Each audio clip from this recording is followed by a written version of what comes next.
میں اپنا ایک تجربہ سناتا ہوں. ایک زمانے میں یورپ بار بار جاتا تھا، اب تو بہت زمانے سے نہیں گیا اور نہ جانے کا دل چاہتا ہے.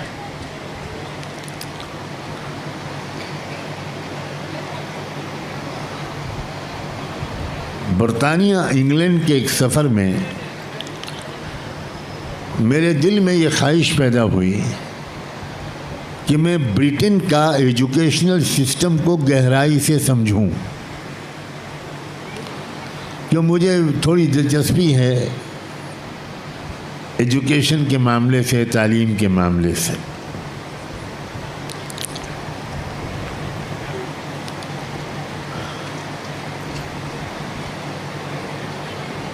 اللہ نے میری ایسی مدد کی کہ وہاں کے ایک member of parliament lord Nazir Ahmed, شاید آپ میں سے کچھ لوگوں نے ان کا نام بھی سنا ہوگا،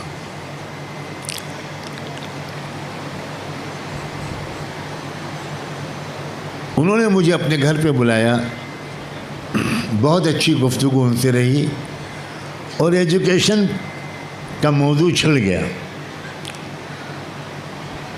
تو میں نے ان سے کہا کہ یہاں کے جو ٹاپ انسٹیٹیوشنس ہیں، جو برٹن کے لیڈرز تیار کرتے ہیں، میں ان اداروں میں جانا چاہتا ہوں. انہوں نے کہا کہ بہت آسانی سے میں اس کو مینیج کرتا ہوں. وہ تو ممبر پارلیمنٹ تھے اور اتفاق سے پارلیمنٹ کی جو ایجوکیشن کمیٹی تھی اس کے ممبر تھے. تو وہاں ایک نیٹ ورک ہے اسکولوں کا، گرامر اسکولوں کے نام سے.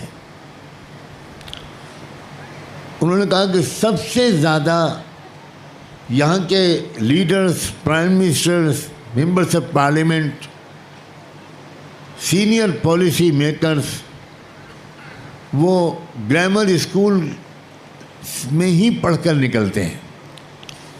تو میں آپ کو سب سے پہلے وہاں لے کر جاؤں گا. انہوں نے وہاں اپائنٹمنٹ لے لیا اور میں ایک بہت خصوصی مہمان کے طور پر وہاں میرا استقبال کیا گیا. میں کیمپس میں جب گیا تو میں دیکھ کر حیران رہ گیا کہ اس ادارے میں کوئی ایجوکیشن نہیں تھی. گرلز کا ادارہ بالکل الگ، separate building, separate entry, separate exit. Boys کا انسٹیٹیوشن بالکل الگ، دونوں کے درمیان distance. I was not expecting it. مجھے اس کی امید بالکل نہیں تھی کہ انگلینڈ میں لیڈرز تیار کرنے والا ادارہ کو ایجوکیشن سے محفوظ ہوگا. اور لڑکیوں کا ڈریس انبلیویبل. لڑکیاں گھٹنے کے تقریباً 2 بالش نیچے تک کا ان کا اسکرٹ، فلی کورڈ لڑکیاں.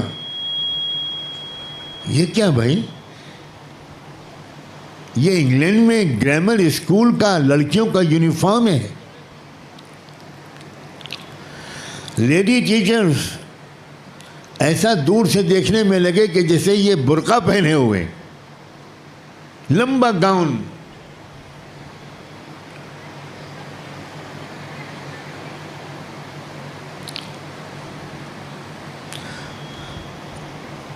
آپ بوائز اسٹوڈنٹس کو چھوڑیے، گرلز کے کیمپس میں میڈ سرونٹ بھی سب لیڈیز. مردوں کو اندر میں نے تو دیکھنا یاد نہیں، کوئی پیون، کوئی چپراسی، سب لیڈی آیاز. انتہائی پاکیزہ ماحول. میں بلا تکلف گرامر اسکول کے لیے یہ لفظ بول رہا ہوں کہ پاکیزہ ماحول. پھر وہ مجھے ایک بوائز سیکشن میں لے کر گئے. ہاں، پرنسپل سے میری ملاقات ہوئی، میڈم پرنسپل سے. وہ تو نن معلوم ہو رہی تھی، جیسے کرسچن نن ہوتی ہے.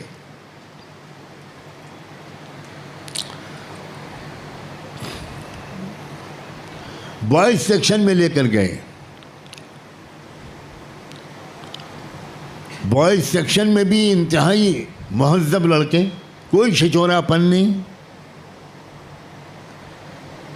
بہت زبردست ڈسپلن,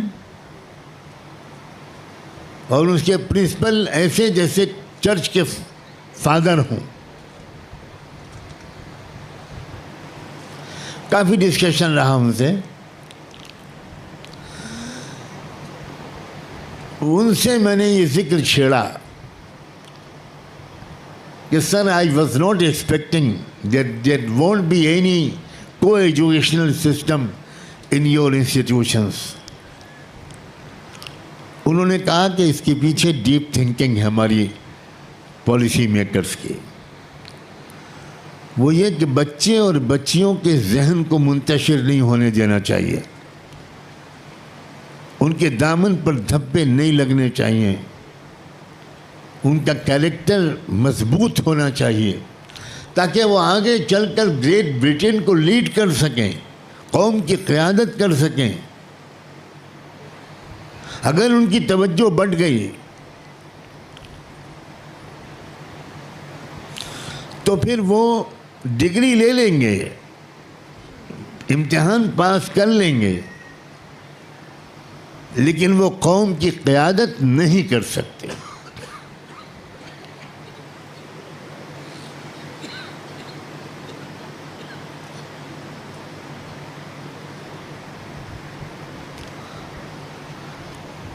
اب میں دوسرا پہلو بیان کرنا چاہتا ہوں برٹش سسٹم کا. میں نے اپنے میزبان لارڈ نذیر سے پوچھا کہ یہ تو گرامر اسکول برٹش لڑکوں کے لڑکیوں کے لیے ہے. ایشیا کے بچے جو لاکھوں کی تعداد میں رہتے ہیں, India, Pakistan, Bangladesh, South Asia, South East Asia, Philippines, Malaysia, Indonesia,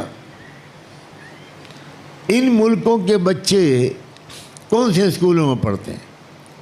انہوں نے کہا وہ جال پھیلا ہوا ہے پورے ملک میں, کہیں بھی جا کر دیکھ لیجیے.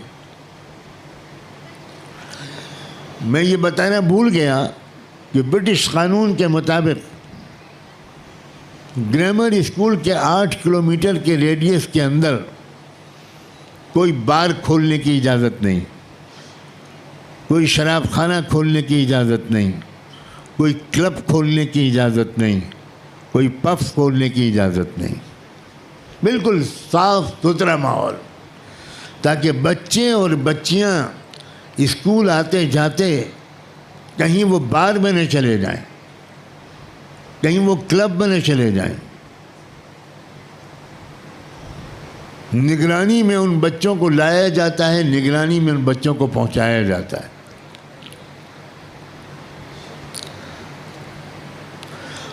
اور ہمارے آپ کے بچے جو لندن میں رہتے ہیں, گلاسگو میں رہتے ہیں, بوسٹن میں رہتے ہیں, برطانیہ کے مختلف شہروں میں رہتے ہیں,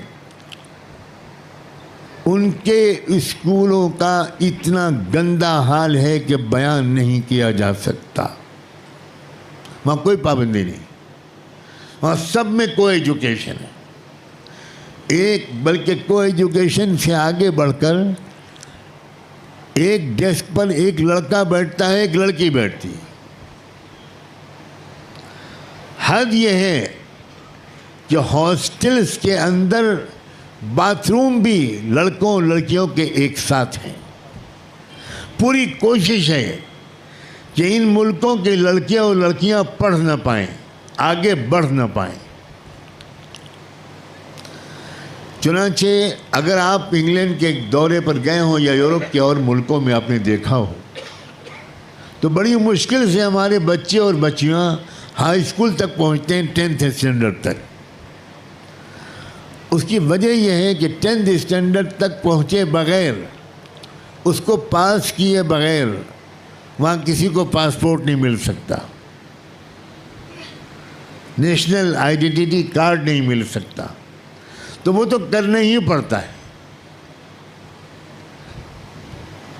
لیکن اس کے آگے ہمارے بچے بہت کم بڑھ پا رہے ہیں, وہاں بہت کم. ڈرگس کے عادی ہو رہے ہیں، کیریکٹر کرپٹ ہو رہا ہے، ایک ایک لڑکے کی 10 گرل فرینڈس ہیں، ایک ایک لڑکی کے 12 بوائے فرینڈس ہیں، ویکینڈس میں سنڈے اور سیٹرڈے میں بچوں اور بچیوں کو ڈھونڈنا مشکل ہوتا ہے۔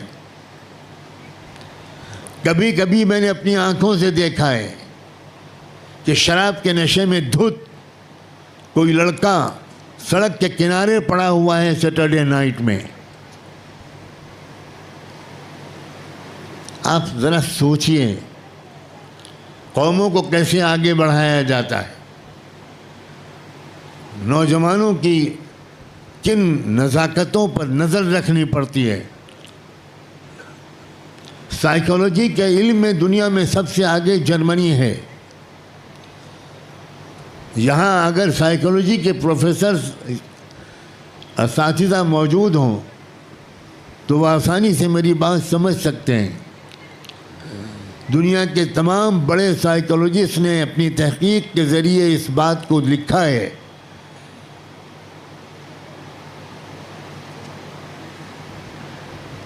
کہ 13 سال سے 19 سال کی عمر میں، جس کو ٹین ایج کہتے ہیں، 13 to 19، اس ایج میں ایک لڑکے اور ایک لڑکی کے برین میں ایک نئی ونڈو کھلتی ہے۔ یہ انہی کے الفاظ ہیں، ایک میڈیکل سائنٹیفک ٹرمینالوجی ہے۔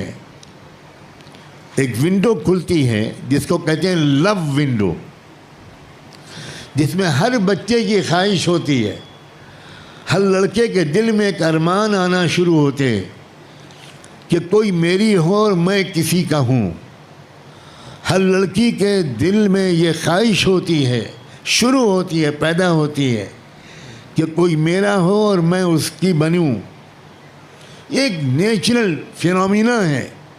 خدا نے بڑی حکمت کے تحت انسانوں کے اندر دوسرے جذبات اور ڈیزائرز کے ساتھ ایک یہ بھی تمنا اور خواہش رکھی ہے۔ اور ٹھوکریں لڑکے اور لڑکیاں اسی عمر میں کھاتے ہیں، غلطیاں اسی عمر میں کرتے ہیں، تجربہ نہیں ہوتا، ریپرکشنز کو جانتے نہیں، کانسیکوینسز کو نہیں سمجھتے، انجام کیا ہوگا، نتیجہ کیا نکلے گا۔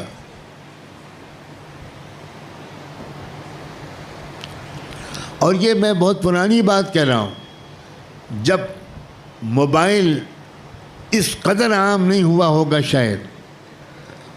اب موبائل پر پورنوگرافی دیکھنا، بلو فلمیں دیکھنا، خراب پروگرام دیکھنا بچوں اور بچیوں تک کے لیے کتنا آسان ہو گیا ہے۔ یہ زمانہ اسکول اور کالج چلانے والوں کے لیے بہت چیلنجنگ ہے، اور میں پہلے ہی کہتا ہوں کہ میں یہ موضوع یہاں پر اس لیے چھیڑ رہا ہوں کہ مجھے آپ کے عقلی اور تہذیبی شعور سے اچھی امید ہے۔ کو ایجوکیشن کی غلطی جو لوگ کرتے ہیں وہ زندگی بھر پچھتاتے ہیں۔ یہ نا تجربہ کاری ہے، یہ انگاروں سے کھیلنا ہے، یہ اپنے بچوں اور بچیوں پر وہ بوجھ ڈالنا ہے جس کے وہ ہرگز متحمل نہیں۔ بچوں اور بچیوں کے ساتھ زیادتی ہے، ان کے کیریکٹر کو پاک دامن رہنا چاہیے، ان کی توجہ کو مرکوز رہنا چاہیے، کیونکہ یہی بچے اور بچیوں کی اوپر معاشرے کو آگے لے کر چلنے کی ذمہ داری ہے۔ ملک کیسا بنے گا، معاشرہ کیسا بنے گا، یہ تو بچوں اور بچیوں کی نسل ہی طے کرے گی۔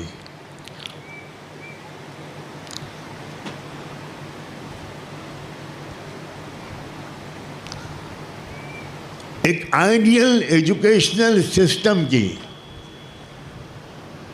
امت کو اور ملک کو اور انسانی برادری کو ضرورت ہے، تلاش ہے ایک آئیڈیل ایجوکیشنل سسٹم ایک کمپریہنسو ایجوکیشنل سسٹم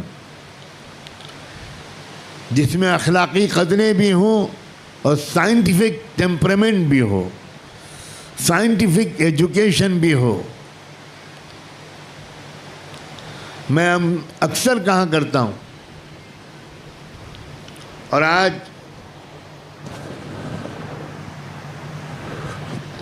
بسم اللہ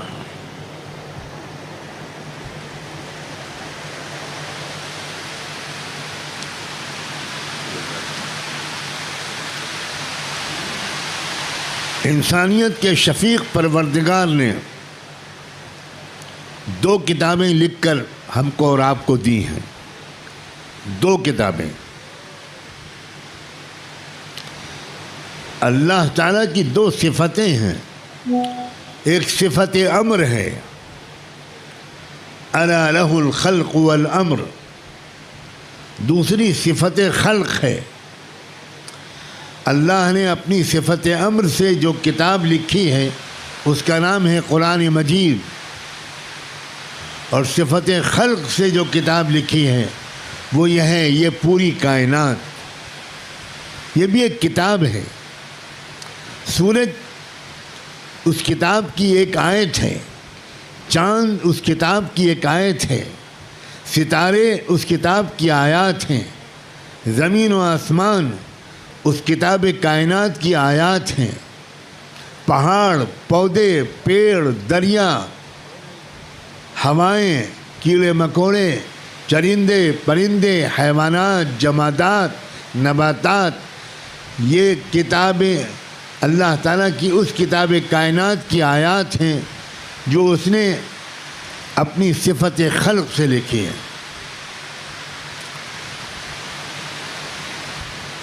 جس دن وہ تعلیمی نظام واپس آ جائے گا جن میں دونوں کتابوں کا علم ہوگا، کتاب کائنات کا بھی اور کتاب ہدایت کا بھی، تب ایک مکمل ایجوکیٹڈ شخصیت وجود میں آئے گی، تب ایک مکمل ایجوکیٹڈ وصول میں آئے گی۔ میں نے آپ شروع میں سورہ رحمان کی آیت پڑھی، الرحمن علم القرآن خلق الانسان۔ پہلے اللہ نے اس کتاب کا ذکر کیا ہے جو اللہ نے اپنی صفت امر سے لکھی ہے، اس کے بعد اس کتاب کا ذکر کیا ہے یا اس کتاب کے ایک حصے کا ذکر کیا ہے جو اس نے اپنی صفت خلق سے لکھی ہے۔ یہ دینی تعلیم اور دنیاوی تعلیم، یہ دینی تعلیم اور عصری تعلیم، اس کا فرق یورپ نے مسلط کیا ہے۔ اسلام نے دین اور دنیا کی ڈولیٹی کو ختم کر دیا تھا۔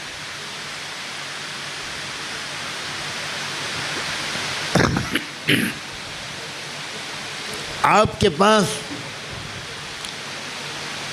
ٹیلنٹ بھی ہیں، وسائل بھی ہیں، مشوروں کو قبول کرنے کے لیے کھلا دل و دماغ بھی ہے۔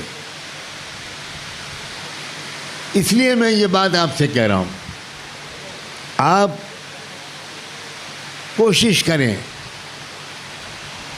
کہ یا تو آپ اپنے یہاں اتنا جامع قسم کا کوئی تعلیمی نظام قائم کریں، یا اگر کہیں اور پہلے شروع ہو چکا ہے تو اس کو مضبوط کریں۔ جب تک ایک بہت پڑھی لکھی مگر مہذب، تربیت یافتہ، آپ دیکھیں قرآن مجید میں نبی کریم صلی اللہ علیہ وآلہ وسلم کی ذمہ داریوں میں یعلمہم بھی کہا گیا اور یزکیہم بھی کہا گیا۔ نہ خالی یزکیہم کافی ہے، نہ خالی یعلمہم کافی ہے۔ یہ وہی یزکیہم کا مفہوم ہے جس کو کل میں تربیت کے لفظ سے جس کا مذاکرہ کر رہا تھا۔ تعلیم و تربیت، دلوں کو اللہ سے تعلق ہو، دلوں میں اللہ سے محبت ہو، نمازوں میں جان اور دھیان ہو، شوق ہو نمازوں کا، ایک ہوتا ہے ہم نماز اس لیے پڑھتے ہیں کہ وہ فرض ہے، یہ نماز اعلیٰ درجے کی نماز نہیں ہے۔ اللہ سے صرف قانونی رشتہ کافی نہیں ہے، اللہ سے محبت بنا رشتہ ہونا چاہیے۔ میاں بیوی کے درمیان صرف قانونی رشتہ کافی نہیں ہے، محبت بنا رشتہ مطلوب ہے۔ یہ چیزیں اپنے بچوں اور بچیوں کے اندر انکلکیٹ کرنے کے لیے اساتذہ کے اندر بھی یہ اسپرٹ ہونی چاہیے، یہ جذبات ہونے چاہیے، یہ فہم ہونا چاہیے، یہ سمجھداری، یہ شعور، یہ ادراک اور یہ حساسیت ہونی چاہیے۔ یہ بلند سطح کے مضامین ہیں، آپ کی سطح بلند ہے، اس لیے اس امید پر میں آپ کے سامنے میں نے ذرا اونچی سطح کی بات کی ہے۔ میں اپنے بچوں اور بچیوں کو مبارکباد دیتا ہوں، اور اس بات پر مبارکباد اور دیتا ہوں اس آپ کی رابطہ کمیٹی کو کہ آپ نے نان مسلم بچیوں اور بچوں کو بھی ایوارڈ دیا ہے۔ یہ نہایت ضروری قدم ہے۔ اس ملک میں مختلف مذاہب اور دھرموں کے ماننے والے لوگوں کے درمیان خلوص و محبت کا تعلق ہونا چاہیے، تاکہ ہم سب مل کر اس ملک کو ایک بہتر مقام بنائیں، اس ملک کے اندر کی کمزوریوں کو دور کریں۔ خدا کرے کہ آپ کی خدمات کا دائرہ اور وسیع ہو، اور مختلف اور ادارے بھی آپ سے بہت کچھ سیکھیں۔ میں انہی کلمات پر اکتفا کرتا ہوں، دل و جان سے مبارکباد دیتا ہوں، نیک تمنائیں اور پرخلوص خواہشات پیش کرتا ہوں، اور اس بات پر شکر گزار ہوں کہ آپ نے میرے جیسے معمولی طالب علم کو یہ موقع دیا۔ اللہ آپ کے رتبے بلند کرے۔ بہت بہت شکریہ، جزاکم اللہ۔